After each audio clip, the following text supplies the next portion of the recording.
Hello दोस्तों, नमस्कार। आप सभी का स्वागत है एक नई वीडियो में। राजस्थान जीके बीएसटीसी और पीटीईटी के लिए मॉडल पेपर है। ये हर राजस्थान के बहुत ही महत्वपूर्ण क्वेश्चन लेकर आए हैं। ठीक है, तो चलते हैं क्वेश्चनों की ओर। जब तक चैनल को सब्सक्राइब कर लें और घंटी को प्रेस कर लें। ठीक है, चलें क्वेश्चनों की ओर। क्या क्वेश्चन है? तो आपका पहला क्वेश्चन इस प्रकार रहेगा। देखिए कौन सा क्वेश्चन है। कि ढूंढाड़ राज्य की नींव किसने रखी थी? तो इसका राइट आंसर आपके सामने क्या होने वाला है? तो इसका राइट आंसर है आपके सामने दूले राय ने रखी थी। क्या रखी थी? दूले राय ने। दूले राय क्या था, यानी दौसा नामक स्थान पर जब बड़े गुज्जर रहते थे उनको पराजित किया था दूले राय ने। और 1137 कब 1137 में उसने ढूंढर राज्य की स्थापना की थी। और ढूंढर राज्य पूछा जाए कि ढूंढर राज्य था ये मूल्यतः कहाँ की थी? तो मूल्यतः यह मध्य प्रदेश। कहाँ की? मध्य प्रदेश, ग्वालियर ग्वालियर के थे। ठीक है, और इनका मूल्य नाम या बचपन का नाम पूछा जाए तो क्या है? तेजकर्ण। क्या था? तेजकर्ण। तेजकर्ण इनके बचपन का नाम है। ठीक है, तेजकर्ण इनके बचपन का नाम है। और यह कोकिल देव इन दूले राय का पुत्र है। क्या है? कोकिल देव है ना जी, दूले राय का क्या है? पुत्र है। और कोकिल देव ने क्या किया था? तो कोकिल देव ने आमेर को, मतलब आमेर पर आक्रमण किया था और उसे पराजित किया और जीत लिया था। आमेर को जीता था और इसने आमेर को अपनी राजधानी भी बनाया। तो कोकिल देव आमेर की गद्दी पर कब बैठा था? तो यह बैठा था 1207 ईस्वी को। कब बैठा था? 1207 ईस्वी को बैठा था। ठीक है, यही था। तो इसका राइट आंसर ढूंढर राज्य की नींव यानी दूले राय है। ठीक है, दूले राय इसका राइट आंसर होगा, यानी ऑप्शन ए, मतलब बी ऑप्शन इसका राइट आंसर रहेगा। अगले क्वेश्चन की ओर बढ़ेंगे। अगला क्वेश्चन किस प्रकार रहेगा देखते हैं हम।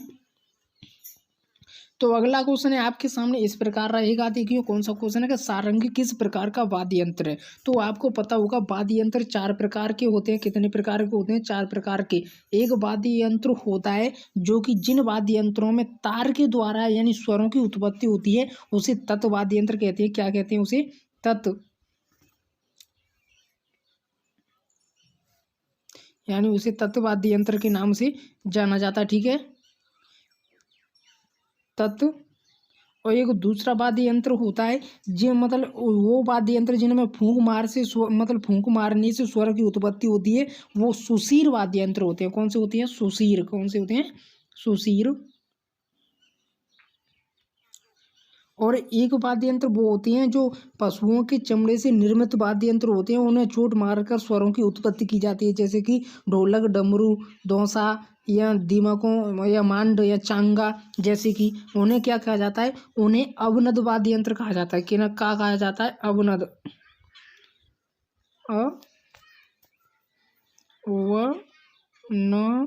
अवनद अवनद वाद्य यंत्र कहा जाता है। ठीक है, तो इसमें लिखने की दिक्कत आती है। ठीक है, तो इसमें और एक उस प्रकार का एक होता है, अगल होता है, एक होता है धातु से निर्मित वाद्य यंत्र जिन पर चोट मारने या आपस में टकराने से स्वरों की उत्पत्ति होती है, उन्हें घन वाद्य यंत्र कहते हैं। कौन सा? चौथा कौन सा? घन वाद्य यंत्र।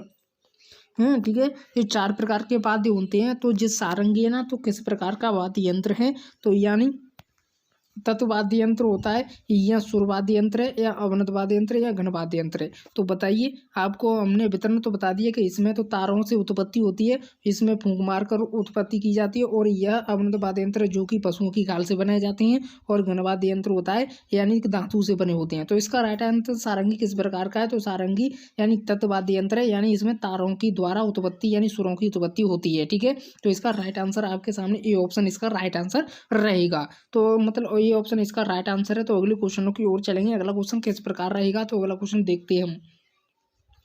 तो अगला क्वेश्चन आपके सामने इस प्रकार रहेगा। कौन सा क्वेश्चन है कि 30 मार्च 1949 को राजस्थान स्थापना दिवस का उद्घाटन किया था। तो अब क्या है? 30 मार्च 1949 को संयुक्त बृहद राजस्थान की स्थापना की गई थी। और किसने की थी? यानी सरदार वल्लभ भाई पटेल ने की थी। कहाँ पर की थी? जयपुर में की गई थी।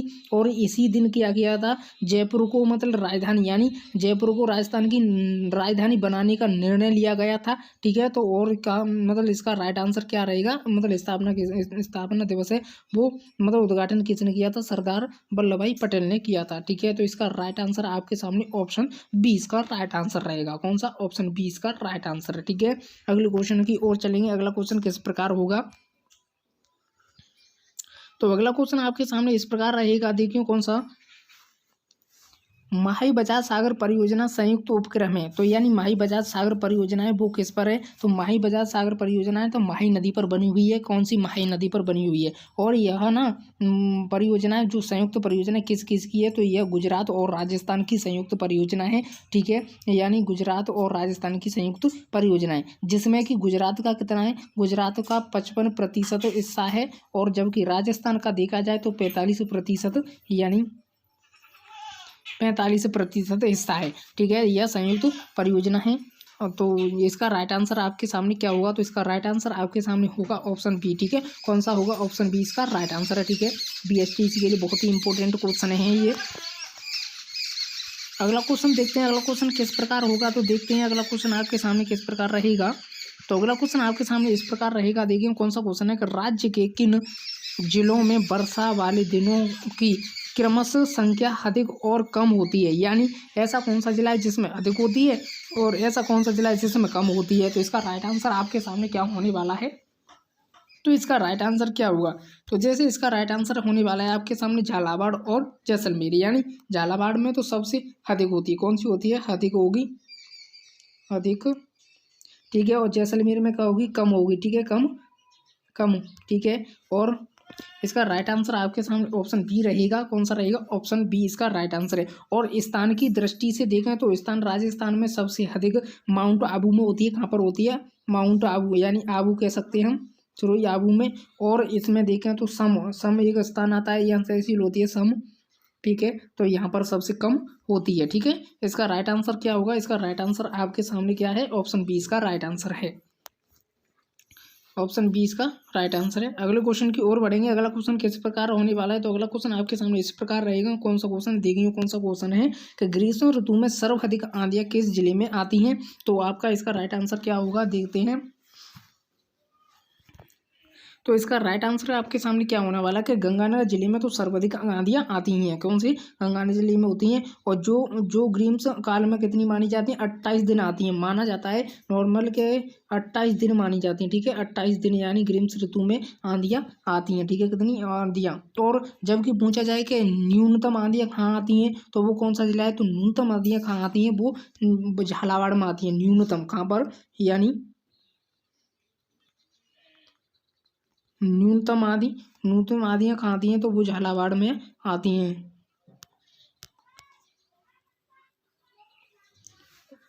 झालावाड़। ठीक है, झालावाड़ में आती है न्यूनतम आंधियां। अगले क्वेश्चन की ओर बढ़े तो इसका राइट आंसर आपके सामने ऑप्शन सी आ जाएगा। कौन सा? ऑप्शन सी इसका राइट आंसर है, गंगानगर। ठीक है, ऑप्शन सी इसका राइट आंसर रहेगा। अगला क्वेश्चन देखेंगे, अगला क्वेश्चन किस प्रकार रहेगा? तो देखते हैं अगला क्वेश्चन क्या रहेगा। तो अगला क्वेश्चन आपके सामने इस प्रकार रहेगा। कौन सा क्वेश्चन है कि मेवाड़ शैली को किस राज्य की मूल शैली माना जाता है? यानी मेवाड़ शैली है जो कि किस राज्य की मूल शैली है? तो बताइए इसका राइट आंसर आपके सामने क्या होने वाला है? तो इसका राइट आंसर आपके सामने होने वाला राजस्थान की मूल शैली माना जाता है। और यह मतलब मेवाड़ शैली मतलब राजस्थान राज्य की मूल शैली है, और इसे कह सकते हैं सबसे प्राचीन शैली भी है। क्या है? सबसे प्राचीन। और इस शैली का विकास है ना कुम्मा के शासनकाल में हुआ था। कौन से? कुम्मा के शासनकाल में हुआ था, यानी कुम्मा के शासनकाल में इसका विकास हुआ था। और कुम्मा राजस्थान में मतलब कुम्मा है ना, कुम्मा को क्या कहते हैं? राजस्थान में चित्रकला का जनक कहा जाता है। मतलब चित्रकला का क्या कहा जाता है? जनक। चित्रकला का जनक कहा जाता है कुम्मा को। और मेवाड़ शैली का स्वर्ण काल है ना, मेवाड़ शैली यानी इसका शैली का स्वर्ण काल किसे कहा जाता है? स्वर्ण काल यानी जगत सिंह को कहा जाता है। स्वर्ण काल पूछा जाए ना तो स्वर्ण काल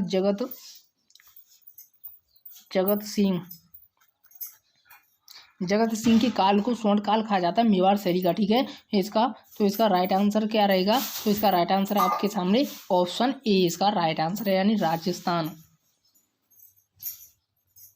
अगला क्वेश्चन देखेंगे, अगला क्वेश्चन क्या होगा। तो अगला क्वेश्चन की ओर चलते हैं हम। अगला क्वेश्चन क्या होने वाला है, तो अगला क्वेश्चन आपके सामने इस प्रकार रहेगा। कौन सा क्वेश्चन है, देखिए कौन सा क्वेश्चन है कि गैर नृत्य भील जनजाति के लोग किस त्योहार पर करते हैं, यानी गैर नृत्य जो कि किस त्योहार पर किया जाता है। तो इसका राइट आंसर आपके सामने क्या रहेगा। तो थोड़ी सी हम व्याख्या बोलकर बताते हैं, ठीक है, इसके बारे में। जैसे कि गैर नृत्य होली के अवसर पर भील मतलब जाति के लोग गोला बनाकर करते हैं। क्या करते हैं, एक गोला बनाते हैं और उसके मतलब उसमें मतलब गोला बनाकर जोड़ियों के साथ यानी नृत्य करते हैं। क्या करते हैं, जोड़ियों के साथ ऐसे दो दो पुरुष, और यह केवल पुरुष प्रधान नृत्य है। कैसा है, यह पुरुष प्रधान नृत्य माना जाता है। और ढोलक और थालियां बजाई जाती हैं। ऐसे नृत्य में क्या किया जाता है, ढोलक और थालियां भी बजाई जाती हैं। और गौर नृत्य गरासिया स्त्री और पुरुषों द्वारा गणगौर के अवसर पर किया जाता है। कौन सा, एक गौर नृत्य, यानी ये तो गैर नृत्य परंतु एक गौर नृत्य, आपको कंफ्यूजन नहीं होना है। गौर, कौन सा नृत्य, गौर, जो कि क्या है, यह नृत्य ना मतलब गरासियों के द्वारा किया जाता है। कब, गरासियों के द्वारा किया जाता है। और गरासिया नृत्य ना स्त्री और दोनों यानी युगल नृत्य कह सकते हैं, इसे स्त्री और पुरुष करते हैं। और कब करते हैं, चाहे गणगौर के अवसर पर करा जाता है, गणगौर के अवसर पर किया जाता है, ठीक है।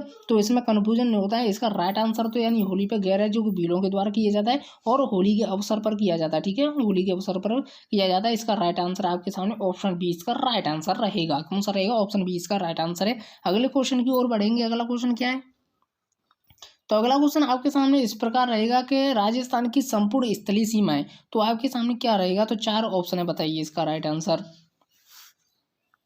तो इसका राइट आंसर आपके सामने होने वाला है ऑप्शन ए। कौन सा होना है, ऑप्शन ए, यानी 5,920 किलोमीटर है, जो कि राजस्थान की स्थलीय मानी पूरी स्थलीय सीमा है, ठीक है, स्थलीय सीमा है। जिसमें से क्या है कि 1070 कितनी, 1070 तो कितनी है, यानी अंतर्राष्ट्रीय सीमा है, कितनी अंतर्राष्ट्रीय सीमा, और 4,850 है जो सीमा की एक राज्य सीमा है, मतलब कितनी मतलब अंतर्राज्यीय सीमा है, ठीक है।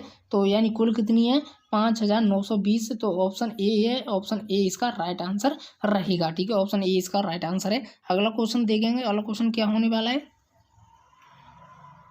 अगला क्वेश्चन आपके सामने इस प्रकार रहेगा। कौन सा क्वेश्चन है, देखिए कौन सा, राष्ट्रीय सरसों अनुसंधान केंद्र स्थित है, जो कि राष्ट्रीय सरसों अनुसंधान केंद्र है वो कौन से जिले में स्थित है, या स्थान पर, कौन सी में या स्थान पर स्थित है। तो बताइए, आपके सामने अलवर है, कौन सा, अलवर, नागौर और सेवर और बहरोड। तो बताइए इसका राइट आंसर क्या होगा।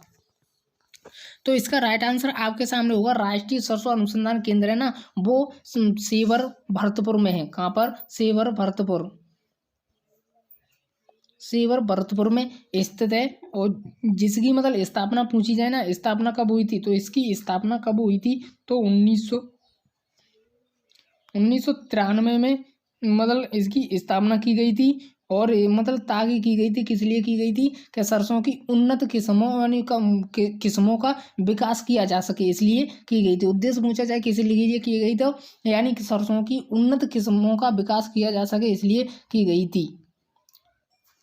और मतलब यह पूछा जाए कि राज्य में सरसों किस मतलब जिले में सर्वाधिक होती है, तो सरसों सर्वाधिक टोंक में पैदा होती है, ठीक है। इसका राइट आंसर आपके सामने सेवर रहेगा। क्या रहेगा, सेवर इसका राइट आंसर है, ठीक है, ऑप्शन सी इसका राइट आंसर रहेगा। अगला क्वेश्चन देखेंगे। अगला क्वेश्चन क्या होगा, तो अगला क्वेश्चन आपके सामने इस प्रकार रहेगा। कौन सा क्वेश्चन है, राजस्थान की जलपरी किसे कहा जाता है। तो राजस्थान की जलपरी को किसे मतलब जलपरी के नाम से किसे जाना जाता है, तो बताइए। तो इसका राइट आंसर आपको पता होगा, देखते हैं। इसका राइट आंसर आपके सामने ए ऑप्शन रहेगा, मतलब रीमा दत्ता को कहा जाता है। क्या कहा जाता है, रीमा दत्ता है, उसे राजस्थान की जलपरी के नाम से जाना जाता है। और बहुत सारी ऐसी हैं जो कि अन्य अन्य उपनामों के जाने जाते हैं, तो कुछ बताते हैं। जैसे कि राजस्थान की राधा के नाम से कैसे जाना जाता है, तो राजस्थान की राधा के नाम को मीराबाई को कौन जाना जाता है, राजस्थान की राधा, तो मीराबाई को राजस्थान की राधा के नाम से जाना जाता है। और बागड़ की मीरा और या मीराबाई को का अवतार, यानी बागड़ की मीरा और मीराई बाई का अवतार माना जाता है, वो किसे माना जाता है, वो गौरी देवी को माना जाता है, गौरी बाई को माना जाता है, ठीक है। और राजस्थान की श्री देवी किसको माना जाता है, राजस्थान की श्री देवी नीलू को माना जाता है। कौन से, राजस्थान की श्री देवी नीलू को माना जाता है। ठीक है। इसका राइट आंसर कौन सा रहेगा? तो इसका राइट आंसर आपके सामने और हिम्मत ऑप्शन ए इसका राइट आंसर है। ठीक है, ऑप्शन ए इसका राइट आंसर रहेगा। अगला क्वेश्चन देखेंगे, अगला क्वेश्चन किस प्रकार होने वाला है, तो अगला क्वेश्चन की ओर बढ़ेंगे। तो अगला क्वेश्चन आपके सामने इस प्रकार रहेगा, कौन सा क्वेश्चन है देखते हैं। राजस्थान के किस जिले की सीमा अन्य जिलों की सीमा से सर्वाधिक स्पर्श करती है? यानी ऐसा कौन सा जिला है जिसकी सर्वाधिक सीमाओं से स्पर्श करती है, मतलब उसकी सीमा। तो इसका राइट आंसर आपके सामने कौन सा होने वाला है? तो इसका राइट आंसर आपके सामने होना है ऑप्शन बी यानी पाली है, जो कि 8 राज्यों की मतलब 8 जिलों की सीमाओं को पाली जिले की सीमाएं से स्पर्श करती हैं। और यह जिले ना कौन कौन से जिले हैं? तो यह जिले एक तो उदयपुर है, कौन सा है? उदयपुर जिला है। एक सिरोही है, एक बाड़मेर, नागौर और जोधपुर और जालौर अजमेर राजसमंद हैं। ठीक है, यह नागौर के, और नागौर की पूछी जाए तो नागौर की सीमा है ना, नागौर कौन सी नागौर की सीमा? तो यह 7 जिलों से स्पर्श करती है। मतलब बताते हैं हम इसकी, तो 8 से करेगी, कैसे 8 से सर्वाधिक है, 8 से करती है। नागौर की कितने की? 7 से करती है, नागौर की करती है 7 से। और अजमेर की पूछा जाए तो अजमेर की 4 से करती है, अजमेर की 6 जिलों की स्पर्श करती है। और जोधपुर है ना, जोधपुर इसकी कितनी करती है? जोधपुर की 5 जिलों से स्पर्श करती है, 5 जिलों से स्पर्श करती है। ठीक है, इसका राइट आंसर क्या होगा? तो सर्वाधिक किससे करती है? तो पाली से करती है, इसका राइट आंसर पाली होगा, ऑप्शन बी इसका राइट आंसर है। ठीक है, अगले क्वेश्चन की ओर बढ़ेंगे, अगला क्वेश्चन क्या होगा? तो अगला क्वेश्चन देखते हैं हम। अगला क्वेश्चन आपके सामने यह रहा, राजस्थान के दक्षिणी भाग में सर्वाधिक वर्षा होने का प्रमुख कारण है। तो यानी कारण क्या है सर्वाधिक वर्षा होने का? तो देखते हैं।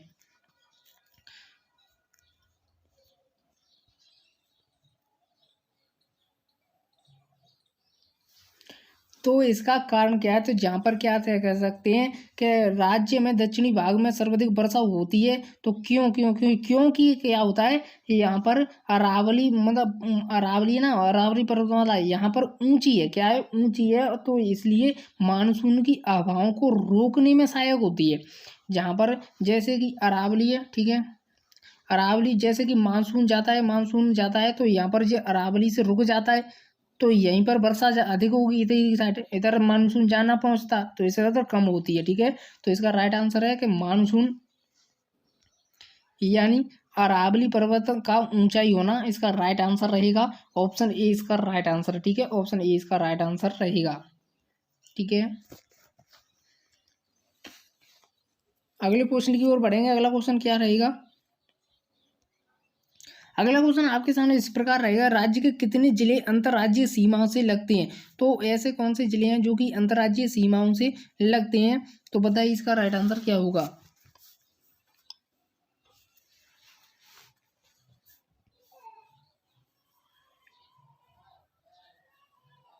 तो राज्य के कितने हैं? 33 जिले, कितने? 33 हैं, वो की 33 जिलों की सीमा मतलब है जो कि अन्य राज्यों के साथ लगती है। और यह किस प्रकार रहेंगे? तो ये ना पंजाब के साथ कितने? तो पंजाब के साथ गंगानगर और हनुमानगढ़ जिले की सीमा लगती है। ठीक है, पंजाब के साथ कितनी लगती है? 2 जिलों की सीमा लगती है, गंगानगर और हनुमानगढ़ की।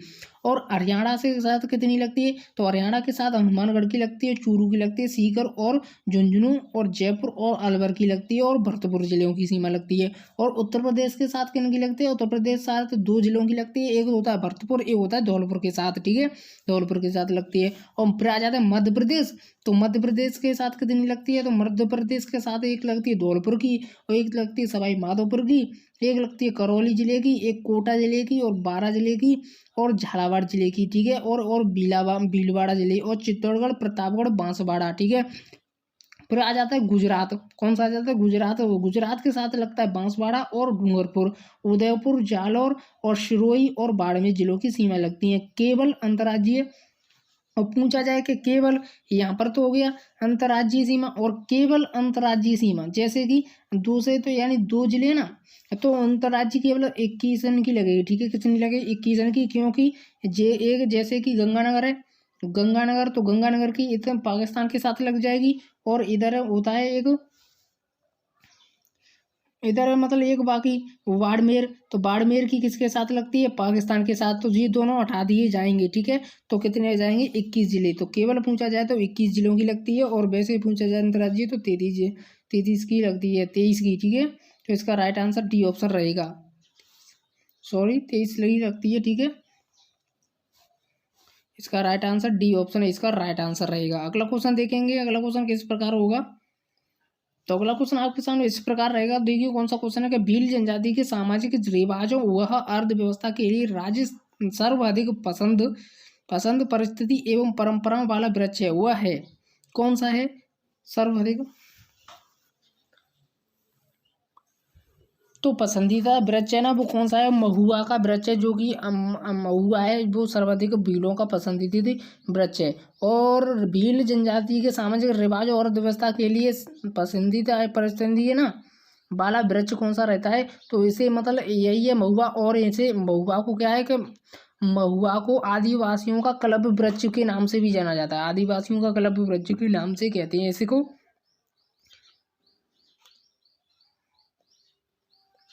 और महुआ के मतलब फूल है ना, फूल जो कि ग्रीष्म ऋतु में आते हैं, कब आते हैं, ग्रीष्म ऋतु में आते हैं, ठीक है। इसका राइट आंसर आपके सामने यही रहेगा, महुआ इसका राइट आंसर है। तो देखते हैं अगला क्वेश्चन है कि नहीं। तो क्वेश्चन यहीं पर खत्म होते हैं, ठीक है। तो वीडियो को लाइक करें, शेयर करें और चैनल को सब्सक्राइब करना तो भूलें ही नहीं, ठीक है। मिलते हैं अगली वीडियो में, जब तक धन्यवाद, थैंक